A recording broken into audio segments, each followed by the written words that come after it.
Hey guys, it's Rob Adams from Shutter Mag. Thanks for reading this month's article. We reviewed Mediazilla this month, which is a platform that I think is really changing the way that video is going to be delivered digitally over the next several years and beyond. And I'm really excited about this platform, not only because I got it on the ground floor and I'm sort of playing around with this thing in its infancy stages, but just because I really love the reaction that I'm getting from my clients when I deliver them the video in this format. And all the details are in the article and the text, so you can kind of get an overview of what the program does, but I thought it would be cool to take a few minutes and actually explore a collection and maybe show you some quick tips on how to, how one of these things comes together. So let's go ahead and just choose one here that I have, and I'm just going to click it from my collections browser here, and it's going to be small on the screen, but I can make it full screen if I want to. You hear the music playing. Obviously, I can turn the music down or just mute it off. And what you're seeing here is the actual end user experience. This is what they see. So if I blow it up full screen in their browser or have it default to HD when they view the link that I send them, it'll play like this, full screen on their computer, PC, Mac, whatever it is. So that's nice. Now, what's really cool is, and we described this before, this actually looks like a DVD or Blu-ray menu, and it's got menus, it's got buttons, it has the whole 9 yards, and it's fully customizable in the sense that you can upload your own background images here.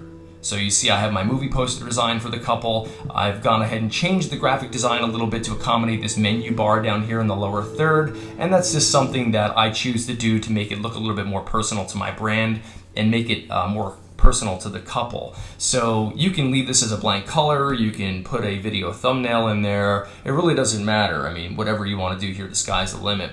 And you'll see here, in addition to the music, which I'll turn back on, when I click between these screens, there's a nice smooth transition. And the music doesn't change. The music, once you upload a song, it's consistent throughout the entire experience as you navigate from menu to menu, and I thought that was really cool. I really do think that in the future, though, let me just turn that off. I think that in the future they will add the capability of having multiple songs, maybe a different song for each menu option, so that's something that you could maybe expect down the road. But there's a couple of different menu layouts. If I click play movie, obviously that will play the feature film, and I'm a wedding video creator, so this would be their wedding film. Now, you'll notice how it's a little bit low resolution here. Sorry about the audio. That's because I haven't set it default to HD. If I just click HD, the video would play in a much higher resolution. And you can set that as a preference when you deliver the content, whether it defaults to HD or does not default to HD. So right here from the play menu, you have your return to menu option. You can also download the video or the collection as a whole directly from here. So your client can add this to their own Mediazilla library, which I mentioned in the article that if you delete it on your end, if they've done this, it stays with them. So if you have to make space in your Mediazilla account, or it's an old job and you don't want it to be in there anymore, you can delete it as long as they have added it to their library. And they won't lose it. They can also download the videos individually, which is nice. So there's multiple videos here in this collection, and they can pull those down in their native format, which is really nice as well.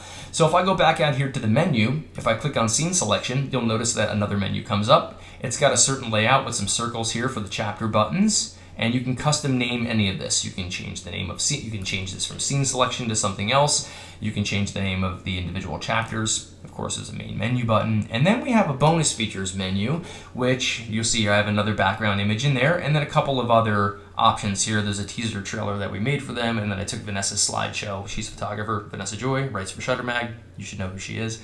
And I added the photo slideshow in there as well. So that's the interface from what the user sees for the most part. Now, as far as what we do in order to build these collections, it's really quite simple. Under your videos tab, you have all of your videos that you've uploaded, and you just upload these directly using this little drag video window down here at the bottom. There are specifications that Mediazilla recommends for encoding, and they're right on the website. But once you have your videos in here, you can sort them by title, you can sort them by different parameters, and you create a collection simply by just selecting the videos that you want to include in there. So if I went into collections, and let's open the one we just had up, and let's say I want to change around some of the video content. Oops, sorry, wrong button. If I just click on the edit button, which is that little pencil there, I can change the videos that are included. Okay, so you see here the ones that are check marked. Let me just get down to them.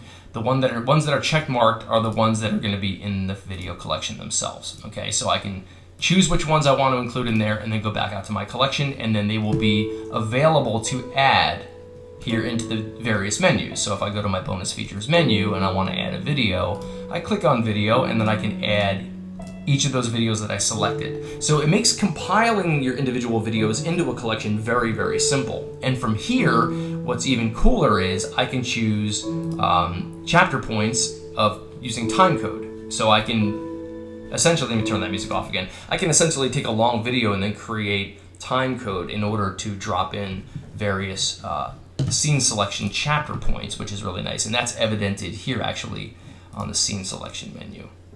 And if I go in here and I select scene, here you see the time code option right there, which is really nice. So that gives you an idea, and it's funny, I'm actually editing, I've changed a couple things here just playing around, like the menu button color. Let me just change that back to the color it originally was, because I was messing around before we started recording. And that will actually update on the user's end. So any changes that I'm making here will do that. So you can see that my play movie button got removed. Let's add that back in. So don't see it there. I'll show you how easy it is. Let's go into edit videos and let's grab their feature film. So let's go down here to Teresa and Jeffrey. So that's the ceremony, and here is the feature film. Let's go ahead and grab that. Click done, and now it'll take me back to the main menu. It keeps turning on that music. That's a little bit annoying, but then I can click plus video and then add the feature. It'll add a play movie button, and then I can drag it to wherever I want. So you can completely drag these around however you want to use them. If I go to my scene selection menu, I can change the order of these as well. So pretty powerful stuff. I mean, for a DVD authoring program to do this, to create a DVD or a Blu-ray, it would not be this simple. There's a lot more steps involved. Sometimes you have to have a knowledge of Photoshop in order to do some basic desktop publishing and graphic design. It's certainly not as simple as MediaZilla makes it out to be. So that's that. Now in terms of delivery, there's a couple of cool things about this program or platform that I really, really like. Let's say, for instance, let's go back out to our collections here and back. And let's say I want to share this collection with a client. I come down here to the collection itself and I click on the little share button. By the way, you have analytics, you have stats, you have the ability to add or remove videos. You can edit, which is what we were just doing. You could trash it. But here we have a share option. And under the share option, we have a direct link. And that link you can send right to your client, and they will be able to view what we just saw as that collection in their browser and blow it up full screen and stream it to their TV, Apple TV, Android device to a TV, Chromecast, whatever they want to do. There's also embed code, which allows that entire collection with the menu system to be embedded into a web page, social media, anything that accepts HTML5. And then down here we have some other options like we were talking about before, default to HD, hide the share button, allow downloading. All good control. I mean, this is a Generation 1 platform, and it really offers a lot in terms of how you deliver content to your clients. Here's the coolest thing. There is a Create USB, DVD, and Blu-ray button. And this is where you'll find the ability to create discs and USB flash drives. But at the time of recording this video, the Blu-ray functionality was still in beta, and I'm helping them to beta test it.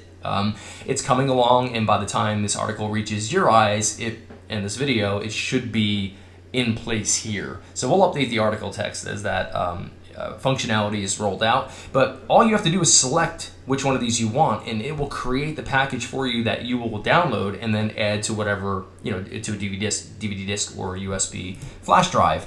Under USB, if I click Build Now menu only, I'll take the videos from my own hard drive without having to re-download them and just add them onto the drive, the little flash drive, and then you'll have a complete package. Or if you don't want to do that and you're okay with waiting for the download to happen, you can click Build Now Complete Collection. It'll download the HTML5 code wrapped up into a format playable off a USB, including all of your videos. So it's in one nice, tidy little package for you. For DVD and Blu-ray will be the same functionality. You'll have the option of choosing between NTSC and PAL formats. And then when you click Build Now, it'll simply say, okay, we're going to send you an email when it's done. We're packaging it up. And then you download from the link in the email an ISO file, which you burn to a disk, just like you would when you were done compiling all of this manually in Adobe Encore or iDVD or whatever it was. So Very interesting, very powerful stuff for a first generation platform. And in terms of branding, this is fantastic because you have something that is deliverable online, fully brandable, and there's going to be so many more features to come in the future, and I can't wait to test them out. So I hope that gives you an inside look into what MediaZilla is all about. I think for the bang for the buck, for the price you pay for a yearly subscription, it's totally worth it to get away from having to do all your DVD, Blu-ray authoring, and have something cool to deliver to your clients. So thanks for reading the article, and I'll see you next month in Shuttermag.